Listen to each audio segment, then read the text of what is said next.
Life is hard sometimes, and people don't necessarily make it better. Nothing seems to make it better. But when we manage to find those things that do, we hold on to them so nearly and dearly to our hearts, and we feel like we aren't ourselves without them. The fact that Overwatch has saved my life is such a large statement, and I have so much explaining to do to just make a statement like that, is that I am still really young. I have not been through what most people have been through who are double my age, or who have fought in wars, or who have gotten to where they are by working really hard in school. I'm not there yet.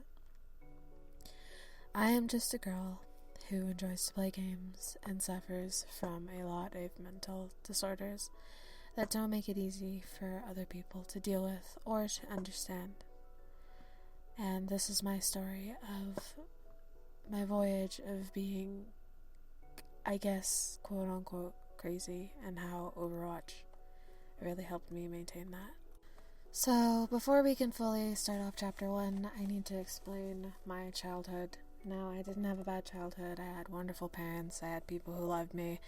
I had people who cared. That wasn't the problem. School wasn't too hard. I was an honors kid. I wasn't dumb. It was not a problem. But what was a problem was my weight, and I've struggled with this my whole life. I'm not as big as I used to be.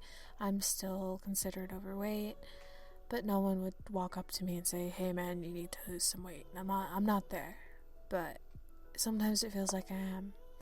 And when I was younger, in elementary school specifically, my nickname was always Flappy Gabby, and that can really deteriorate your self-confidence at such a young age, especially since you don't even know that being fat is a bad thing until other people tell you that.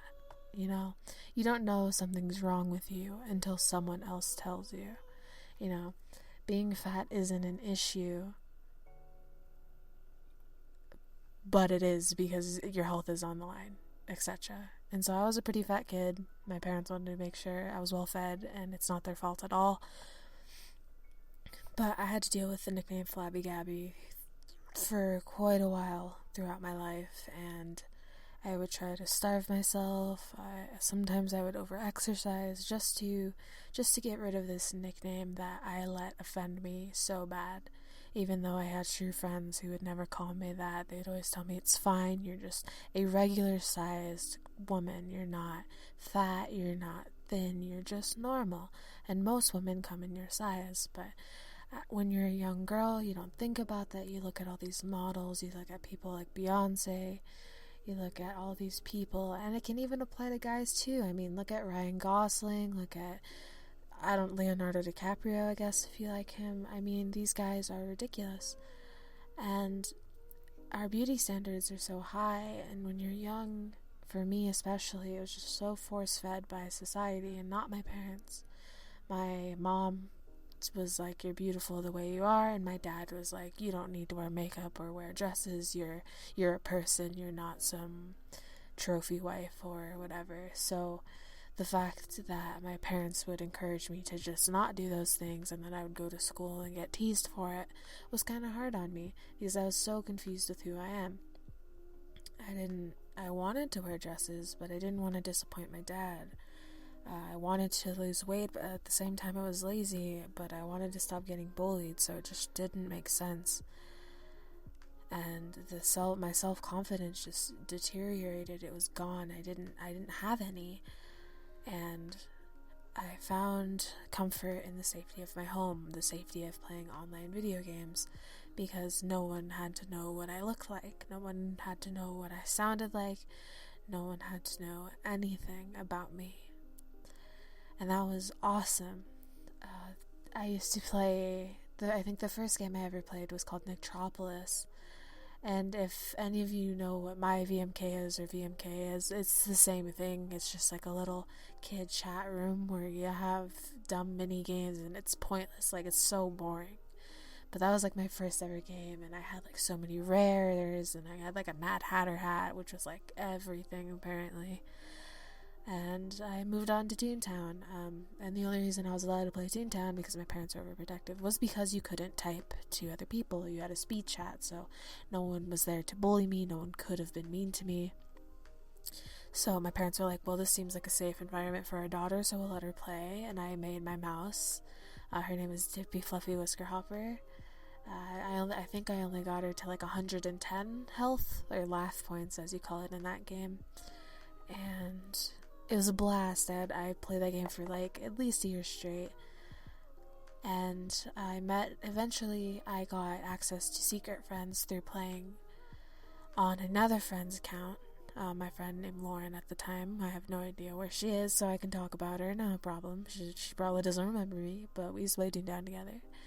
And secret friends was the shit. You could type to people. You couldn't tell them fuck you, obviously, because there's still a filter, but you could talk to people. You could be like, hey man, like, how are you? And you'd be like, great dude. You could just type and talk. And I started to talk to people through that account, because on my account, my parents were like, no, you can't talk to these strangers. You're too young. You're going to give out your address and all these extra things. So I basically, I met this person. I don't remember who they are. And they introduced me to a game called MapleStory. And I was like, oh, this game is like all the rage. It's so cute. It's, it doesn't seem big to win. And it wasn't at the time.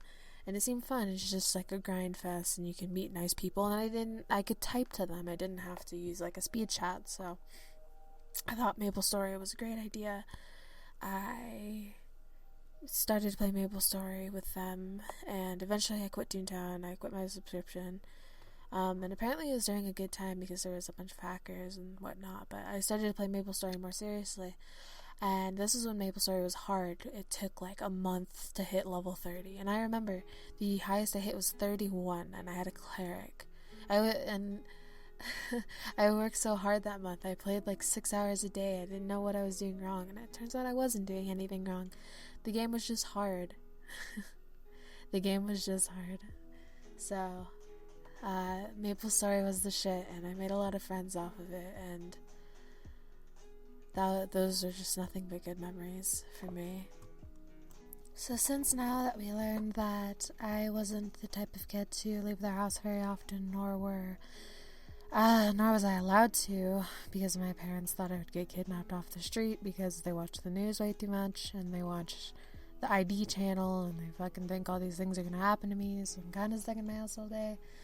Once we get past that part, we realize that I'm more of an introvert. I am definitely someone to just stay inside, and extroverted activities just make me very tired and drained. So playing single player games was my absolute favorite, but after a while I found love in just MMOs, and I loved meeting people who had the same exact interests as me. It's like, how am I supposed to meet someone in real life, like that very slim chances, who have the same interests as me, where I can just meet them online? So we're gonna fast forward quite a bit to about when I was 12, and I played a game called Mabinogi, and I played since the beta, and yes, I do have the beta title. I am not very high level. I didn't play the game very seriously, but all my life skills are maxed, for those who know anything about that game. And I met a lot of interesting people on there. I dealt with cyberbullying for the first time. Not that it's a big deal. I had a couple of people who hated me. I had a couple of, I guess, quote-unquote boyfriends, and I guess the first honorable mention would be a boy by the name of Zachary.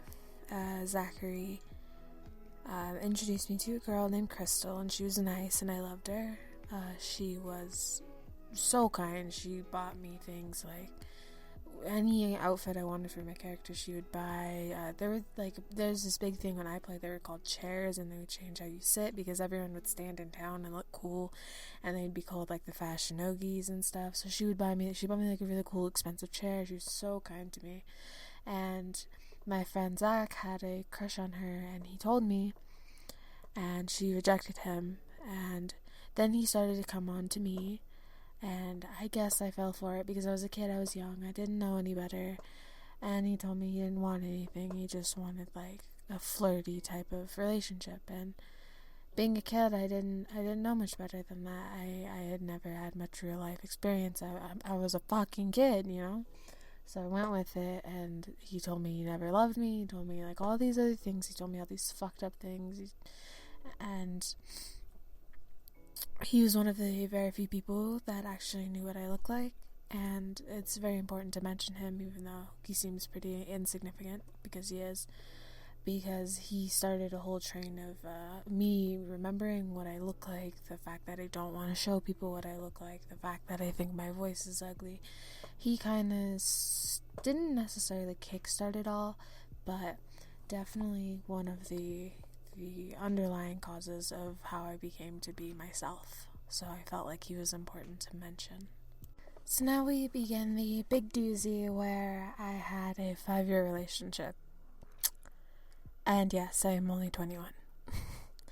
So after the Zachary situation ended, I ended up playing Vindictus because it had just come out.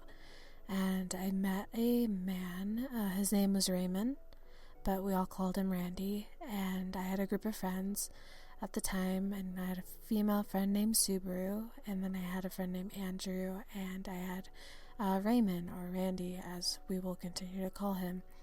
And I continued to date Randy 5 years after we had initially met. Now, I was really young. I was like 13, and he was 26, so around double my age. And he told me age doesn't matter, like I'll always love you, and like things like this, I guess like they don't matter because this was like an online relationship. But he eventually came here to move here and try to like be with me and like all these things, and would like pressure me into sex even though I was just a kid. And like overall he was just a pedophile, let's say that. And the older I got, he always told me, you'll never find anyone better than me. You'll never find anyone who treats you like a princess. You'll never find anyone who's going to buy you anything. You're never going to find anyone who's going to take care of you. And, you know, when you're a kid, you believe it. You know, I thought my life was over. I thought I found the person I was supposed to be with for the rest of my life. And boy, was I wrong. I wasted 5 years of my life being unhappy with someone. And that's from ages 12 to 17 or 18. I was stuck in that relationship. I got cheated on multiple times. He was into some weird brony fetish things, and he acted like he never cheated on me. I have never cheated on anyone. I don't believe it. I believe it's wrong. I feel like you're just a fucking worthless asshole if you do it. But the significance of that and my image of myself is that he would make me feel bad about myself, not about my weight, not about that, but just my overall mental instability, the fact that I would just freak out over everything. I would cry. I would do anything in my power to make sure that I wasn't alone. I grew this personality disorder called borderline personality disorder. And it's basically where someone has so much fear of being alone that they will do anything in their power not to be alone. So when Raymond used to tell me, hey, I'm going to go to sleep now, I'd be like, no, I'm going to fucking kill myself. And that used to happen every day for so long. I would cut myself to make him stay. I would scream. I would abuse drugs. I would do all these things to try to make him stay. And I knew he wasn't good for me. I wasn't good for him. We weren't a match. He was double my age. We had nothing in common. But this was all the cause of like my borderline personality disorder. I had body dysmorphia disorder. I dated him online for a whole year, and he had no idea what I had looked like. And when he found out what I looked like, he didn't seem disinterested. He seemed pretty happy. It was fine. It wasn't awkward. But the fact that you can date someone online for a whole year and not know what they look like, something is wrong in both parties. I'm totally not against online dating. I'm totally for it. But you need to know what they look like. You need to actually know, and it's just important. And the fact that I let something like that just slip through, and I was so scared of like being perceived as ugly or fat, and I just didn't show myself. It was just a bad idea. That relationship was toxic and garbage, and I'm so glad it's over. And it was just a stressful mess. So during those 2 months of me being alone and me basically not being in a relationship for approximately 6 or 7 years, I was kind of lost because I was with Dan for about 10 months and Randy for about 5 years, and then before that I had like a couple of on and off things, but I wasn't ever actually alone. And it's time to mention my friends Tommy and Anthony liked me while I was in a relationship with Dan, but I wasn't interested, and Tommy was just my best friend, and we did everything together. He was really good at League, just an idiot though. He didn't know anything, he's not smart, very poorly motivated, smokes weed every day, does whatever. I'm sure he would do worse drugs if he could, but he was my best friend and I loved him, and I still kind of do. As only a friend though. During these 2 months, about a month in, during my heartache, Tommy ended up falling madly in love with me, and I decided to give it a chance, and we dated for only 3 months, as I would only suspect. And this all started because of Overwatch. Now, I bought Overwatch 2 days after the release, and that's when me and Dan got into a huge argument. And Tommy didn't have the money for Overwatch, so he got an account from our friend and played on his account for a very long time until he managed to get the 40 for it. But during the 2 months that I was alone, that I didn't have anybody, all I had was Overwatch, Tommy, and drugs. And the way Overwatch saved me is that I feel like if Overwatch didn't exist, I wouldn't have socialized as much with my friends. I wouldn't have... I would just be doing drugs, I would be doing Xanaxes, I would be doing whatever I could get my hands on, possibly, potentially try to kill myself more often than I did. Overwatch just gave me that great distraction and fun that I needed to just distract me from the fact that I am worth more than a relationship. And even when me and Tommy ended, when the same exact thing happened, he did to me what Dan did. Even when that ended, Overwatch was there, and I was happy, and I met another man, but this one, much more mature and has a life, named Casey, who told me, yo, you're a little nuts, but like, I love you, and we'll work on it. And he helps me manage my anger, he helps me stay motivated, and all of that. And Overwatch, if it wasn't for Overwatch, I wouldn't have met or have gone through all these life experiences at all. I wouldn't have had my heart broken and had it recovered and then just smashed again by my best friend and then found another great guy. And you know what? Overwatch is just a well-made game, and it's so much fun. And while sometimes balancing may seem off, or some character might be too strong, or people might be toxic, or people might yell at me just because I'm a girl, or whatever, it's the internet, harassment exists. But to all the great people I've met along the way, I just want to say thank you. Overwatch really has saved me, and I'm pretty sure if it wasn't for Overwatch, I would either be OD'd by now, or I'd still be cutting myself, and I wouldn't have all these healthy friendships and relationships, and I can't even speak anymore. But I would just like to thank everyone in the Overwatch community for being great and doing what you do and trying to stop the toxic players, and for just being a fun game. Whether you're competitive or casual, it's just a great game for all. And I just want to thank anyone who listened this far, because it means a lot to me to have someone listen. As someone who is often not someone who doesn't get listened to often, or just wants some support, I really appreciate it, and you guys are the reason why I made this video. I just wanted to thank everyone in the Overwatch community, the whole Blizzard team. I know this is running on for way too long, but I've learned a lot, and Overwatch has just helped me cope in such a way that nothing else ever has. And so thank you, Jeff Kaplan from the Blizzard team, and everyone on the Blizzard team, and the awesome community that it has to offer.